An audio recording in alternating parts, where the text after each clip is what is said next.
Acontece que, vão acompanhando, tá? No mesmo dia, antes de ser adiada a votação, e antes da gente chegar na PL, nós vamos chegar nesse mesmo dia, o Google tinha anteontem soltado aquelas frasezinhas debaixo do site dele, né? A PL das fake news pode confundir o que é verdade ou mentira, e depois também a PL das fake news pode prejudicar a sua internet. Ela jogou isso também no Spotify, aí saiu nas Big Techs todas falando isso, aí aparece o Flávio Dino, põe a faca no pescoço das Big Techs e manda a Secretaria do Consumidor multar em R$1 milhão por hora se não retirassem do ar. E se mantivessem no ar, eles tinham que cumprir tantas outras obrigações que eu acho que nem a Senacom era capaz de compreender as obrigações que ela mandou ele realizar. Pois bem, o que o Flávio Dino diz? E eu acho engraçado isso num governo em que você incentiva, né, e até afaga quando diz todes, uma pessoa dizendo, você não precisa dizer se você é homem, se você é mulher, querer que um site, na dinamicidade do mundo virtual, diga, mas é plataforma de jornalismo ou é plataforma de busca? Aí tem que ser Maria ou João. Bom, aí depois vem a decisão também do Poder Judiciário, mandando retirar imediatamente, em 1 hora, do ar, todas as publicações contra a PL 2630. Mas não mandou retirar nenhuma publicação a favor da PL 2630. E aí, eu quero explicar para você, Asmar, por que nós estamos nessa. Quando a gente vê os jornais aqui, né, nos nossos gadgets, como diriam os senadores, ao invés de gadgets, vai sair, as últimas notícias vão entrando na frente das outras. O Google, o Facebook, o Meta, eles estão com a corda no pescoço. E aí, o dia que seria de debate no jornalismo, e aí eu concordo com você, de manhã sai essa operação toda na casa do Jair Bolsonaro, prendendo pessoas ligadas ao Bolsonaro. Ao mesmo tempo que a mídia ocupada com tudo isso, e eu vou encerrar aqui, porque eu já me alonguei demais, começaram a pipocar despachos do governo federal fazendo nomeações a deputados estaduais ligados a deputados indecisos da PL.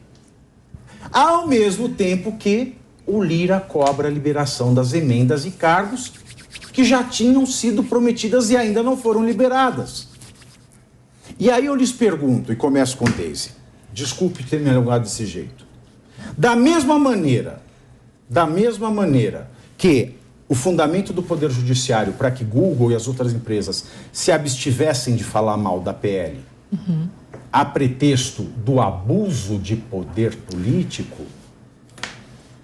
por que é que não se fala do abuso de poder político e econômico do governo federal na interferência da atividade do Legislativo? São 2 pesos, 2 medidas, né? Sabe que uma das coisas que a gente às vezes começa a fazer uma discussão política e percebe que às vezes metade da população está indo atrás de movimentos espetaculares e não vai a fundo para entender o que é, né? É muito curioso porque eu defendo uma discussão, sempre defendi, acho que o grande problema desse PL, do PL 2630, é essa discussão a toque de caixa. Então, as pessoas perguntam muito, mas como que é isso na Europa? Na Europa, eles começaram uma discussão em 2010, começaram os primeiros testes em relação às Big Techs em 2016, e a regulamentação, efetivamente, ela foi posta, ela vai ser implantada agora em 2023 para começar a valer em 2024. Então, tu imagina, uma discussão que começou em 2010 e deve começar a valer em 2024. Aqui no Brasil, tem um argumento de defesa desse PL de que os parlamentares estão discutindo desde 2020. Não estão, né? Em 2020 se lançou lá uma ideia, nunca mais se discutiu nada. E o problema agora é que eles estão querendo resolver tudo a toque de caixa. Eu já falei isso outras vezes, acho que o grande problema desse PL é que ele pode servir e vai servir com viés ideológico para o governo. Qualquer debate que reúna, como foi feito na Europa, que reúna sociedade civil, legisladores, acadêmicos, pesquisadores, é um debate válido.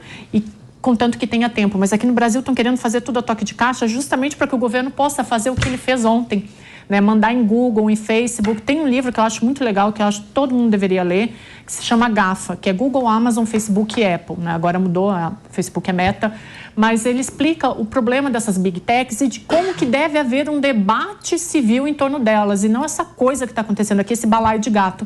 E aí, só para finalizar, também acho que tem um problema muito sério nesse PL, que as pessoas não estão levando adiante. Assim como os parlamentares têm a imunidade parlamentar, no meio das redes sociais eles vão ter. Alguns dos maiores propagadores de desinformação vão ter imunidade parlamentar nas redes sociais. E aí, só para finalizar, para não me estender muito, nos Estados Unidos, os legisladores... Não é complexo, a gente tem que falar, com correção, né, para não ser silenciado. Porque a gente gosta muito de fazer comparação com os outros países, mas a forma como eles lidaram com tudo isso, ela foi completamente diferente. Nos Estados Unidos, os legisladores, eles não podem opinar sobre liberdade de expressão, e aqui é isso que o governo está fazendo. Então, esse PL, por mais que ele tenha ali um pouquinho de importância na hora que a gente tem que discutir as Big Techs, mas o resto dele está todo errado, está num balaio de gato que daqui a 2 meses, se ele for aprovado, o governo vai estar decidindo sobre tudo, sobre o que é verdade, sobre o que é mentira e sobre o que é liberdade de expressão. E vai valer discurso do ódio só quando a gente criticar o governo. Esse é o grande ponto. Esse PL, ele vai ter um pai, e o pai é Lula. Agora, vou colocar aqui uma questão para o Mano e para o Capês, e eu tenho outra para o Asmar, mas eu começo com o seguinte, e a Deise me deu a deixa fundamental, né? Decidir o que é uma coisa e o que não é. Porque uma das alterações desse texto final, ele fala que o Comitê Gestor da Internet, que passa a ter novas atribuições, ele vai definir o vocabulário que cada plataforma pode usar, além de validar o código de conduta de cada uma, que deve ser feito em 6 meses. Bom, a gente no Brasil não consegue definir o que é abuso de poder, por exemplo. Vou mais. A gente não consegue definir aqui o que é invasão. Né? Ora invasão é invasão, ora invasão não é invasão. Exatamente. A gente não consegue definir no Brasil o que é corrupção. Ora corrupção é corrupção, ora corrupção não é corrupção. A gente não consegue definir no Brasil o que é calúnia e difamação. Ora chamar o Itamar Franco de ladrão é calúnia e difamação, ora chamar o Bolsonaro de genocida não é nenhum nem outro. E por fim, que é onde eu queria chegar, ao mesmo tempo que uma decisão do judiciário mandou Google, Meta, Spotify e o Brasil Paralelo também, de retirarem todas as suas opiniões e propagandas contra a PL, sob a justificativa de que isso estava causando um impacto negativo, ou seja, influenciando um poder constitucional, que é o poder legislativo, nós não conseguimos definir o que é abuso de poder, porque o Lula faz a mesma coisa, mas com ele não acontece nada. Vocês acham que Lula poderia ser afastado diante desse tipo de influência, já que a decisão de ontem do Poder Judiciário, ela mandou se retirar para que não haja influência em um outro poder constitucional? Pau que dá em Chico deveria dar em Francisco, mas... Pau que nasce torto nunca se direita, a menina que requebra não pega na cabeça. O que eu acho é que é um absurdo a decisão do Supremo de contra o Google, o Facebook, as Big Techs, o Brasil Paralelo, enfim, porque... E detalhe, uma decisão sem ninguém pedir. Pois é, de ofício, que é outro absurdo, esse inquérito que se alonga, não tem prazo de término, não tem nem objeto definido, né? Porque a cada momento se puxa uma coisa a mais. Esse inquérito é uma das coisas mais absurdas que a gente foi normalizando com o tempo no Brasil e que é muito perigoso. E qual o meu ponto? Que o poder legislativo deve ser influenciado pela sociedade, porque ele existe justamente para representar os diversos setores da sociedade brasileira. É natural que os diversos setores, sejam indivíduos, associações, empresas também, tentem exercer influência e colocar os seus interesses para serem escutados pelo Poder Legislativo. Isso faz parte da democracia. Não existe democracia saudável, não existe democracia liberal sem uma sociedade civil ativa, participativa, que faça sua voz ser ouvida e escutada pelo Poder Legislativo. O que não faz sentido é justamente, como disse a Deise, essa tramitação em toque de caixa, que no lugar de colocar o PL para passar por uma comissão especial, onde naturalmente existiriam audiências públicas, onde os diversos agentes da sociedade poderiam estar lá presentes para colocar a sua posição com transparência, com a participação e aos olhos de toda a sociedade, porque a sociedade merece saber e ouvir a posição do Google, do Facebook, para poder avaliar criticamente e fazer um juízo correto. E não saber só juízo e argumentos do plim-plim. Agora são 15 horas e 2 minutos. Capês, mas vamos lá, nesta linha aqui ainda. Sim. Essa linha aqui, isso é muito importante, é fundamental. Nós vimos esta decisão tomada sem ninguém pedir, dentro de outro inquérito Titiolina, que é o inquérito das fake news, né? Outro inquérito guarda-chuva, mandando... Primeiro, são vários pontos a partir do que o Mano falou. Primeiro, foi votada uma urgência.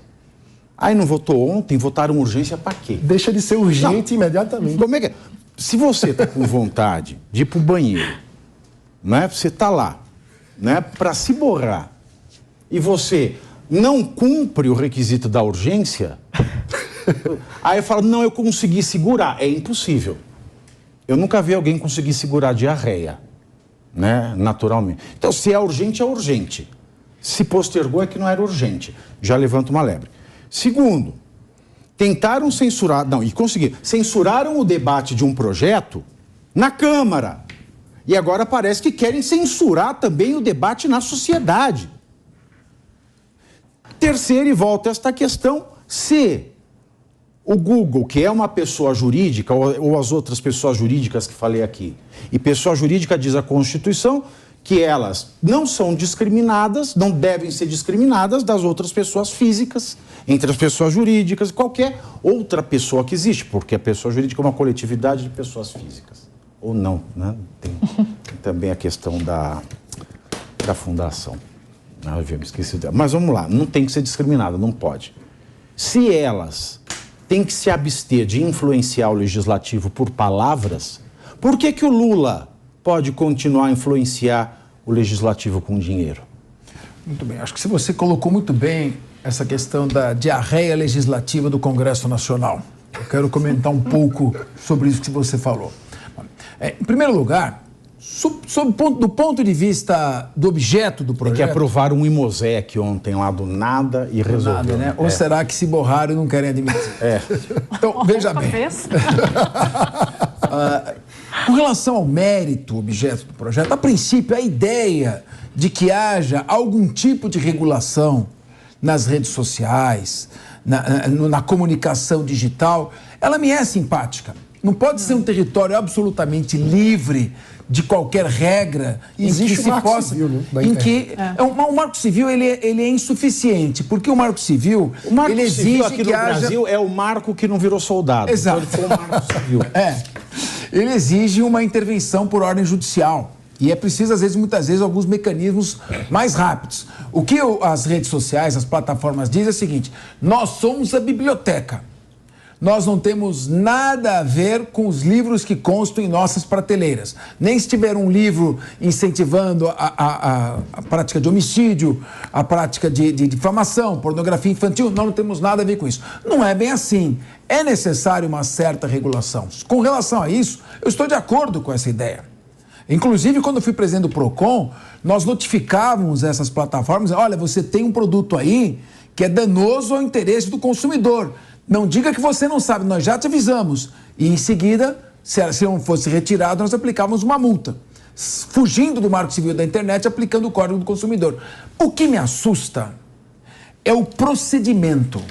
O que me assusta é o método. O que me assusta é o autoritarismo com que está sendo conduzida essa votação. Em que uma ou outra pessoa quer fazer prevalecer a sua vontade pessoal, o seu desejo de poder, sobre uma discussão de 513 deputados federais e 81 senadores. Eu não vejo nenhum problema, eu não consegui entender até agora essa sutileza do raciocínio de que as plataformas, o Google não é o Google, como disse lá o deputado na plataforma, o Google não tem, não pode fazer temas editoriais, ele é só plataforma. Qual é o medo de permitir que essa discussão seja feita abertamente? Nós vivemos num país democrático, vamos ouvir os outros argumentos. Eu quero ouvir o Google. Eu tenho uma opinião de que não há possibilidade de veiculação livre de informações, livre de qualquer regra. Mas eu quero ouvir o argumento contra mim. Não, e tem o argumento subjacente dessa decisão. O povo tem problema, como diz o Lula, tem problema no parafuso, né? Ou seja, o povo interior oligofrênico, ou seja, não tem desenvolvimento neuronal suficiente. Né? Então, assim, vamos simplificar? O brasileiro é um bando de burro, vai bando ser de assim, jumento, acabou. então não posso deixar esses burros, esses jumentos... É um regime democrático ou é um regime autocrático? Esse massacre, multar R$1 milhão por hora, se não retirar a informação, você está tutelando o direito das pessoas ao se mesmo informarem. tempo que se pede para cancelar a multa das construtoras que afanaram o dinheiro desse país. Exatamente. Olha que lindo. É mais ou menos como se você está no tribunal do júri, eu fiz muitos júris na minha vida como promotor, você fala e depois não deixa a defesa falar. Não, com medo de que os jurados vão se convencer dos contra-argumentos aos seus. É democracia. Isso não. Agora, outra questão, só para fechar, Asmar, que acho que precisa ter também, e a Deise colocou isso muito bem, de forma muito pertinente, temos que ter mais debate. Cadê as audiências públicas? Nesse projeto, vai se permitir a censura de fake news, mas precisamente o que é essa fake news? É uma notícia falsa, mentirosa, ou é a notícia com a qual eu não concordo? Quer dizer, o argumento das plataformas de que esse PL pode trazer inconvenientes é uma fake news, como se disseram, ou é um argumento contrário àquele que eu estou sustentando? Esse método me assusta, me apavora, e eu espero que o Congresso Nacional, que esses 503 deputados, pelo menos aqueles que se elegeram como bandeira de oposição, também foram chamados, o seu voto. Também foram chamados de jumentos por essa decisão. Porque falaram, não. Aqui, ó, 513, que são capazes de serem influenciados. Porque eles não sabem ler o projeto original. Alerta, o Lula abriu caixa. Tá pagando emenda parlamentar adoidado. Vamos ver quem vai mudar o seu voto. São bilhões de reais. E o que me assusta, o Capês está falando de assustar, né? Eu quero chamar atenção para dois fatos. Um até chama atenção para o povo brasileiro. Primeiro, o que me assusta é o não poder perder. Porque não é uma votação, é uma imposição. Tem que haver a PL 2630. É isso. Ontem eles deixaram isso claro. Porque se fosse votação, quando eu vi algumas pessoas de direita comemorando o que aconteceu ontem, eu fui contra. Porque para mim foi uma vitória da pouca vergonha. A pouca vergonha do senhor Arthur Lira, que, como disse o Mano, chamou urgência para que fosse votado e agora adia porque sabia que ia ser derrotado. E para mim um absurdo, ele se reuniu com o Lula antes e depois da PL. Antes, ou seja, ele foi influenciado. E como diz o Capês aqui, bilhões de reais oferecidos em emendas para que deputados voltem atrás do seu voto. Isso é uma vergonha. O que eu quero chamar atenção para o povo brasileiro é a importância que tem essa PL. Aí eu digo como cidadão, porque se não fosse as redes sociais ontem, essa PL seria aprovada. Então, é por isso que eles querem calar as redes sociais. Porque se as redes sociais forem caladas, eles vão governar na maior tranquilidade, sem serem expostos como eles são hoje. Porque, como eu disse, a mídia, em sua grande parte hoje, trabalha para eles, trabalha para a esquerda. Então, a importância da rede social, ela está na nossa cara agora. Por quê? Porque pelas redes sociais ficou bem claro o absurdo que seria essa PL, pelo Google, inclusive, se pronunciando, ficou claro o absurdo que seria e as pessoas vão compartilhando. Então, com as redes sociais, a verdade aparece. Olha a importância que tem essa PL. E fez muita diferença, sim, o povo brasileiro ter acesso. Por quê? Porque foram cobrar dos seus deputados nas redes sociais. Marcaram seus deputados, deixaram bem claro, ó, Eu tô vendo a pouca vergonha que você vai ser a favor. O meu voto você não vai ter mais. Então, essa rede social que eles querem calar é por isso. Porque a rede social faz da oposição uma oposição forte. A gente sabe que a oposição ao governo Lula não vai ter voz se as redes sociais perderem força. Porque a grande mídia, na sua maior parte, está compactuada com esse governo. Então, pronto, que o povo se conscientize, continue cobrando, porque se as redes sociais forem caladas como eles querem impor, eles não querem votar, a situação... Agora,